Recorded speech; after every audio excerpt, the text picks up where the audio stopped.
हाँ आप ऐसे देखो, मोबाइल में नहीं देखो, ऐसे देखो ना। हम देख रहा छी ना।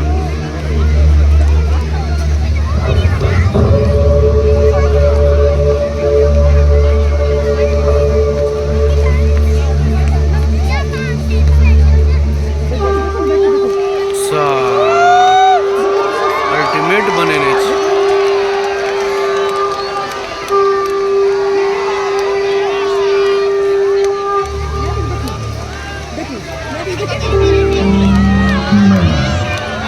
भारत में यहाँ पधारे समस्त आगंतुकों का हार्दिक स्वागत है।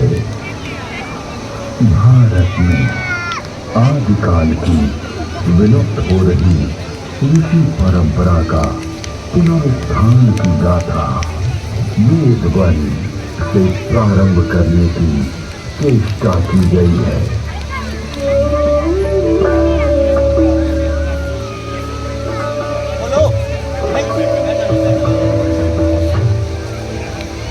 वेद परमपिता परमात्मा की पवित्र वाणी है, जो सृष्टि के प्रारंभ में मानव मात्र के कल्याण के लिए अग्नि, वायु, आदित्य, अंगिरा इन 4 ऋषियों के पवित्र अंतःकरण में उद्भूत हुई।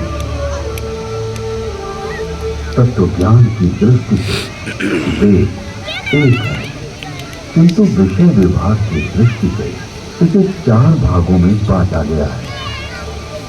ऋग्वेद, यजुर्वेद, सामवेद और अथर्ववेद। ऋग्वेद में ज्ञान का विषय, यजुर्वेद में कर्म का विषय, सामवेद में उपासना का विषय और अथर्ववेद में विज्ञान का विषय है। विश्व साहित्य का प्राचीनतम ग्रंथ वेद है। मानव जाति के प्राचीनतम ग्रंथ होने के कारण उस समय की सभ्यता, संस्कृति, आचार विचार और कर्तव्य आदि को जानने का स्रोत वेद है। भारतीय दर्शन, साहित्य, ललित कला, संगीत, ज्योतिष, ज्ञान विज्ञान वेदों में है। वस्तुतः वेद संसार के समस्त पदार्थों का बोध कराते हैं। वेद के भाष्यकार आचार्य सागर कहते हैं, इष्ट की प्राप्ति एवं अनिष्ट के परिहार से अलौकिक उपाय को बतलाने वाले ग्रंथ वेद हैं। सबके द्वारा पूजनीय और यजनीय परमात्मा से ऋग्वेद, यजुर्वेद, सामवेद और अथर्ववेद प्रकट हुए हैं। ऋग्वेद की मंत्र दृष्टा ऋषि कहते हैं, तस्मात् विज्ञातस्य वरुता ऋषा सामान्य च गिरे छंदांसि गिर पड़ो दोस्त ना, गिर पड़ो। तस्मात् युजुस्त तस्मात् जायत। ऋग्वेद, जिसके द्वारा विभिन्न देवताओं की स्तुति की जाती, उसे ऋग कहते हैं। ऋच्यते स्तूयते अन्य इति ऋग। इस प्रकार की ऋचाओं के संग्रह का नाम ऋग्वेद है। ऋग्वेद विश्व साहित्य का प्राचीनतम ग्रंथ है। ऋग्वेद में 10 मंडलों में 1028 सूक्त में 10,600 मंत्र हैं। यजुर्वेद, यजुर्वेद में कर्मकांड का जिसकी समाप्ति अनियत अक्षरों वाली है अथवा जो गद्यमय है उसे यजुष कहते हैं। अन्यथा श्रावतानो यजुर्वेद के दो भाग हैं, शुक्ल यजुर्वेद एवं कृष्ण यजुर्वेद। शुक्ल यजुर्वेद में 40 अध्यायों में 1975 मंत्र हैं। कृष्ण यजुर्वेद गद्यात्मक है। सामवेद गीति गीतेषु समाख्या, संगीत का मूल उद्गम सामवेद है। सामवेद के दो भाग हैं, पूर्वार्ध एवं उत्तरार्ध। सामवेद में 1875 मंत्र हैं। अथर्ववेद अभिचार मंत्रों का ज्ञान अथर्ववेद में है। इसमें आयुर्वेद का विस्तृत विवेचन हुआ है। इसकी शौनक शाखा में 20 कांडों में 730 सूक्तों में 6000 मंत्र हैं।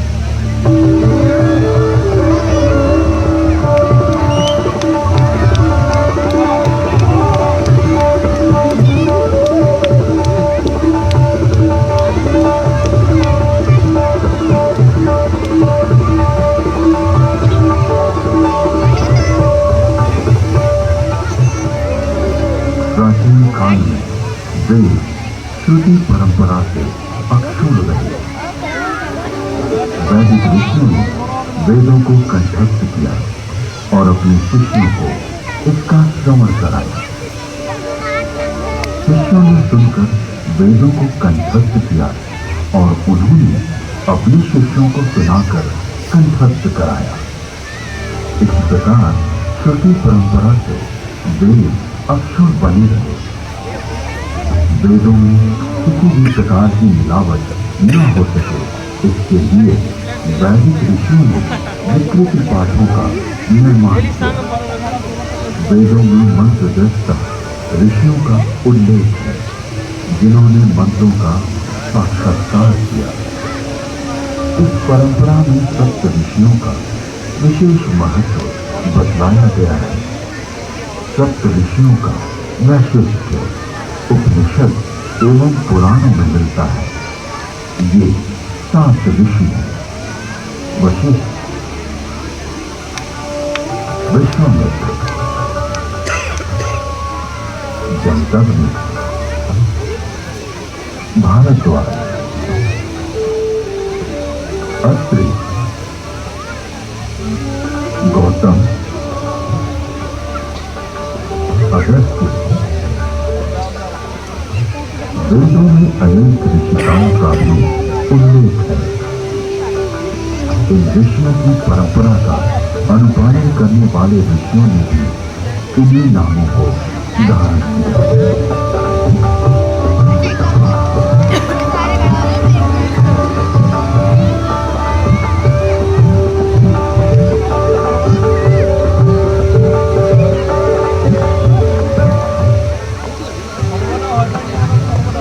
विश्व में जिन आविष्कारों का श्रेय पाश्चात्य जगत द्वारा लिया गया है, उसे हमारे प्राचीन ऋषियों द्वारा तथ्य सहित हजारों वर्ष पूर्व प्रमाण सहित वेदों में उल्लिखित किया गया है। जैसे अगस्त्य संहिता में विद्युत उत्पादन के सूत्र मिलते हैं।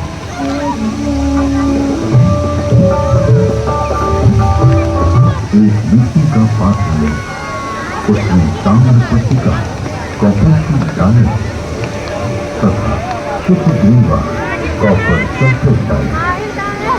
फिर बीच में यूरिक कास्ट 500 व सॉल्वेंट लगाएं। ऊपर पारा, मर्क्यूरी तथा 10 लौंज रिंच डालें। फिर तारों को मिलाएंगे तो उससे मिश्रण शक्ति इलेक्ट्रिसिटी का उदय होगा। अगस्त्य संहिता में विद्युत का उपयोग इलेक्ट्रोप्लेटिंग के लिए करने का भी ब्यौरा मिलता है।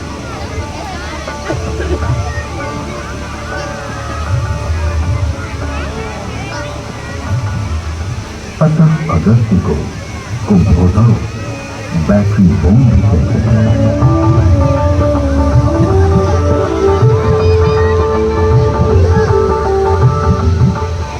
तो कुंभों उपरोक्त प्रकार से बनी तथा श्रृंखला में जोड़े गए 100 सेलों की शक्ति का पानी पर प्रयोग करेंगे तो पानी अपने रूप को बदलकर प्राणवायु, ऑक्सीजन तथा उदान वायु, हाइड्रोजन में परिवर्तित हो जाएगा।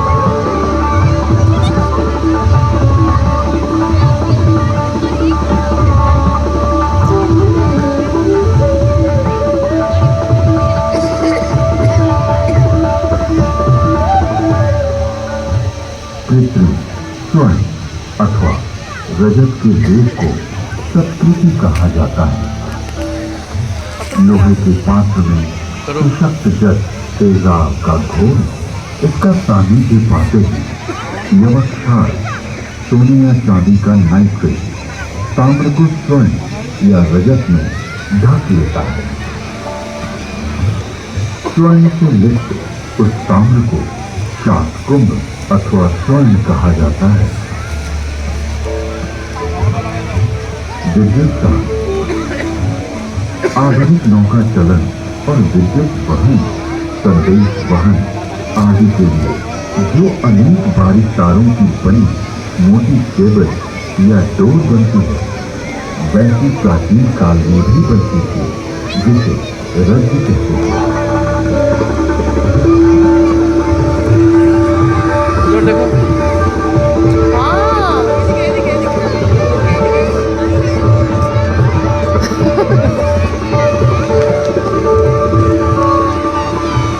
नौ तारों का सूत्र बनता है।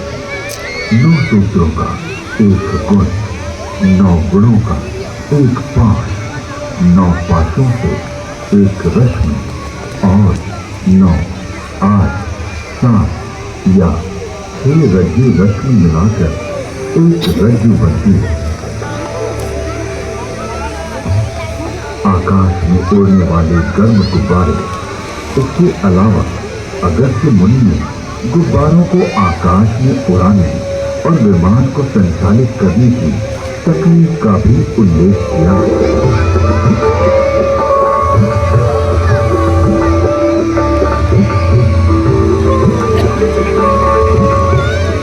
उदान वायु, हाइड्रोजन को वायु प्रतिबंधक वस्त्र में रोका जाए तो यह विमान विद्या में काम आता है।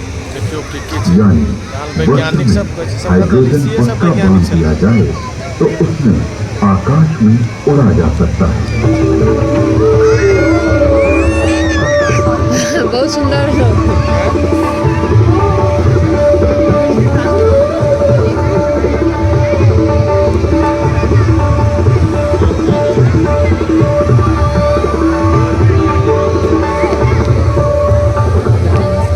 विमान वायु पर उसी तरह चलता है जैसे जल में नाव चलती है।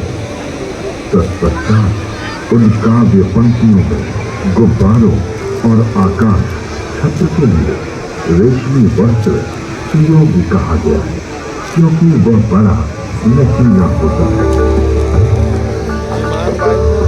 वायु किरण वस्त्र प्राचीन काल में जल में वस्त्र बनता था जिसमें वायु भरी जा सकती थी। इस वस्त्र को बनाने की निम्न विधि अगस्त्य संहिता में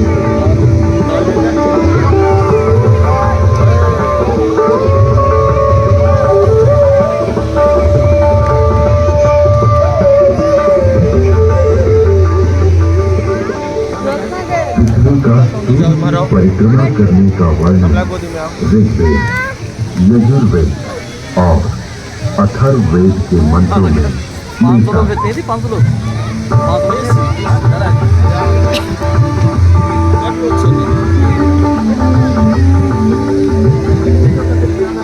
यह पृथ्वी घूमती है अपनी माता अंतरिक्ष के सामने रहते हुए सूर्य रूपी पिता की परिक्रमा करती है।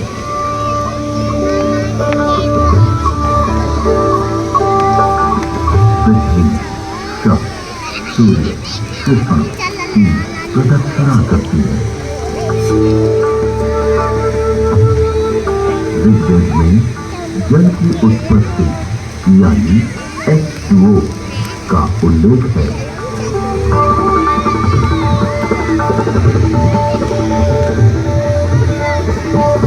जल की प्राप्ति के लिए मैं पवित्र ऊर्जा एनर्जी वाले मित्र ऑक्सीजन और दोषों को नष्ट करने वाले वरुण हाइड्रोजन को ग्रहण करता हूँ। उच्च जल तत्व यानी हीलियम का संकेत किया गया है।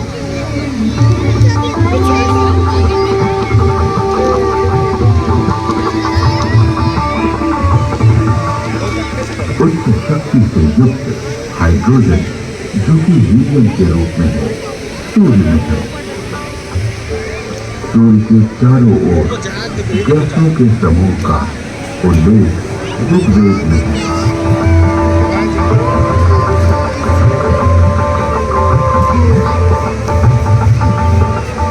ऋग्वेद में सूर्य की गति और प्रकाशक होने का वर्णन है।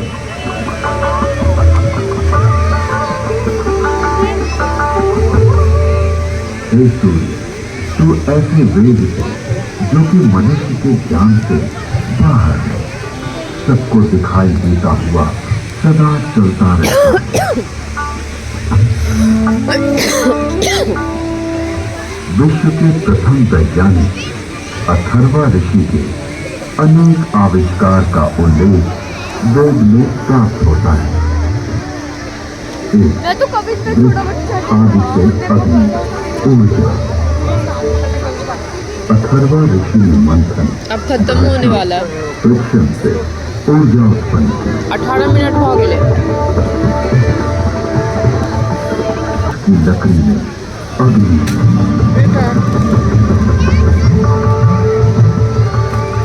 दो पत्थरों की रगड़ से भी अग्नि उत्पन्न होती है। ये मम्मी लग जाए हाइड्रो इलेक्ट्रिक अथर्वा पता कर लो जोस्ना। तालाब के जल से मंथन फ्रिक्शन के द्वारा जलीय विद्युत हाइड्रोजन का आविष्कार किया। भूगर्भीय अग्नि, पुरुष अग्नि, oil and natural gas.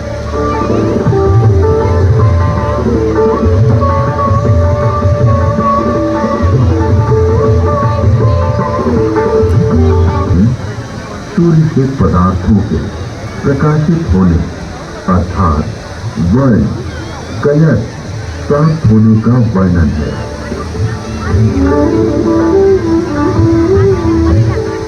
Rigveda में सौर ऊर्जा का स्पष्ट उल्लेख प्राप्त होता है। इसके आविष्कारक वशिष्ठ एवं भारद्वाज बतलाए गए।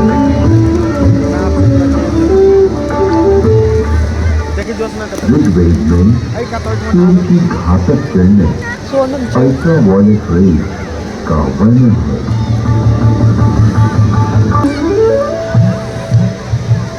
ऋग्वेद और अथर्ववेद में ओजोन परत यानी ओजोन लेयर का वर्णन है।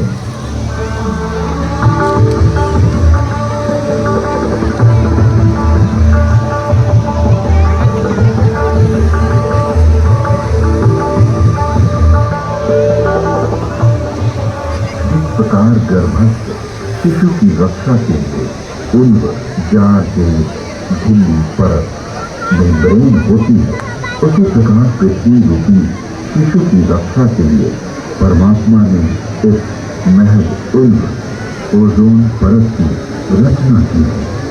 ये स्थूल रूप वाला है।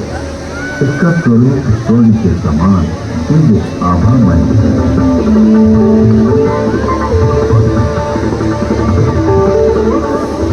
पृथ्वी का अपनी धूली पर घूमना बतलाया गया है।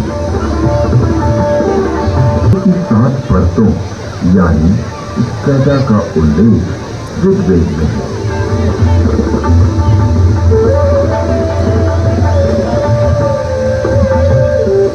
वेदों में पर्यावरण के संघटक तत्वों का निरूपण अनेक स्थानों पर किया गया है।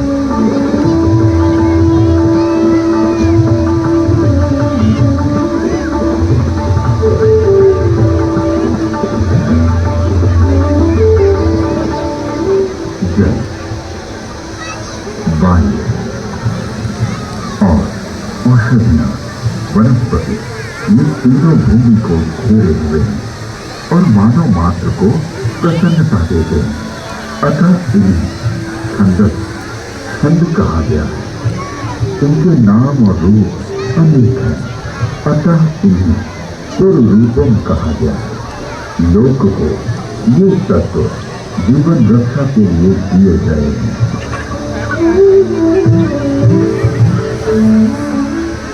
यजुर्वेद में ये स्पष्ट रूप से कहा गया है कि वेद का कॉल के ज्ञान 20 मिनट कितने देर हो गए? 28 22 आकाश लाइट अब वो लच आकाश लाइट नहीं कॉल टाइमिंग कॉल है वीडियो बन लिया था। मैं कल्याणकारिणी वेदों की देखो सब वाणी 20 रुपया बचा लेंगे। ब्राह्मण, घर में सब रिश्तेदार के बजा लेते कहते हैं नहीं तो सुनो ना हम लोग कहेंगे दाम। 10 रुपया लेबो के चलते शूद्र, बल्कि अति शूद्र आदि देखने का बात सभी है कि लोगों के लिए एक यह सब चीज अपना सबके अपना सब ध्यान नहीं अपने चाहिए। वेद के मतलब एगो अइला जानो के भी सब पढ़ के चाहिए ना वेद रामायण सभी महाभारत विद्वानों के प्रिय बनने वेद और शिक्षा सभी लोगों को दान देने का यह टाइप पे करते संकल्प हैं यह छठी सभी की बहुत सुंदर। योगी जी यहाँ छठी ना मोदी जी ये पार्को जाता है तो पेट खा जाता